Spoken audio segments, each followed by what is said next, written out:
Hey, this is John Bohlinger with Premier Guitar, kind of hacking my way through some Barney Kessel because I am playing the very cool reissue of Barney Kessel's first signature put out by K in 1957. Interesting little bit of history about Barney Kessel. Total badass. He was a member of the Wrecking Crew, and he was, he was the Joe Bonamassa of the day. He was just this amazing player who was kind of took the place of Charlie Christian in the, who's like the first kind of electric jazz cat, and Barney Kessel kind of took that place. And Barney played a 1940s Gibson ES350 with a Charlie Christian pickup in it, and that was a guitar he played his whole career. But in '57, Kay hit him up about making his signature guitar, and he signed off of it, but he never played the guitar. But no offense to Kay, because he did the same thing with Gibson. A few years later in the 60s, they approached him about a signature model, which they made for like 12 years, from the 60s into the 70s, and they made two different models, and he never played either one of these guitars. So that's, and in fact, on the his Gibson he did play, his old 350, ES350, he taped over the Gibson signature. So Barney was good at signing off on an endorsement deal, but totally did not wear the company underwear. So all that being said, Kay made this guitar, and they have just now reissued it. And I'm glad they did, because the original ones are very hard to find. And I played one once, and it played like a truck. One of the old original ones, but it was an old instrument, pawn shopper, and didn't hold it very well.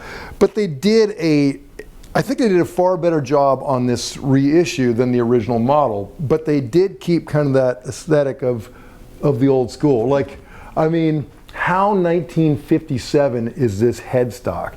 It looks like a '57 Chevy. It's just, big and garish and bold, and it's huge, and I love that. And I love this, big pick guard, and I love the body shape. It's not like a huge jazz box.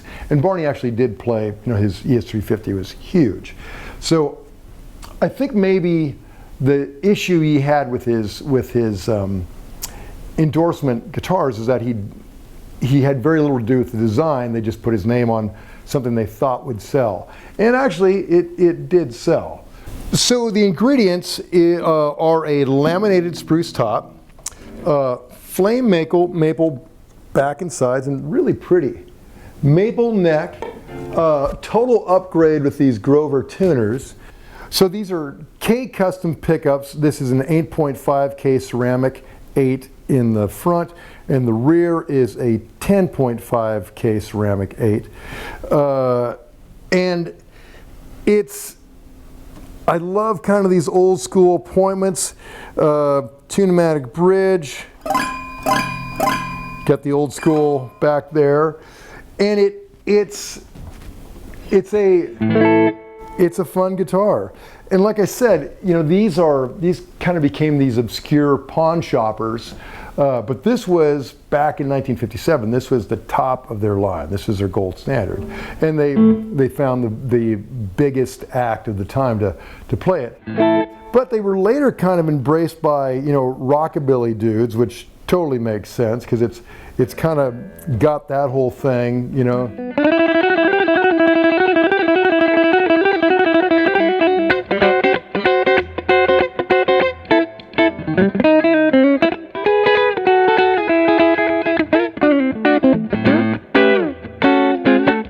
You know, totally makes sense for that, for an affordable rockabilly kind of thing. And the bridge,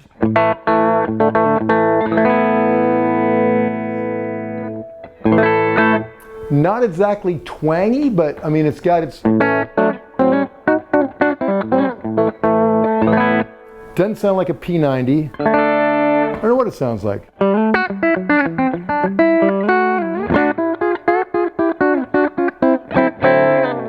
And then in between,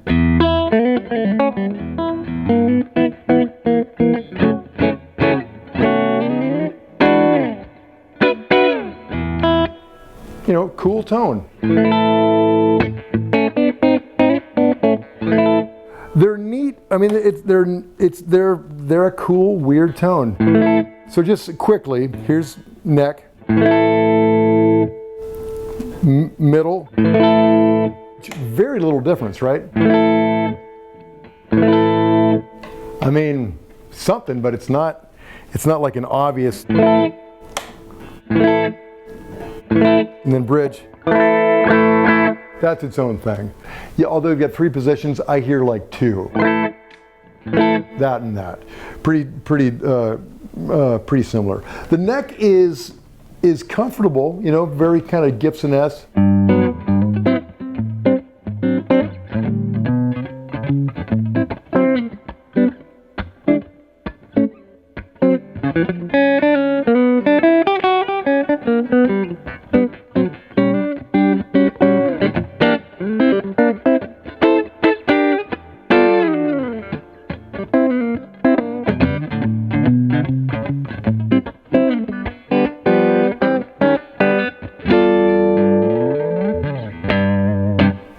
And it's a pretty solid guitar. You know, sometimes bridges like this are not very forgiving, but it seems like, yeah, I've been digging into it pretty hard and remarkably still in tune. And it came with lighter strings than any jazzer would use. But again, I think this is more for like for standard consumption. This isn't like going for jazz cats, which brings me to an interesting point. I think one thing that made these old Ks kind of coveted is they have a cool, weird kind of rock and roll sound to them. If you put on a little dirt,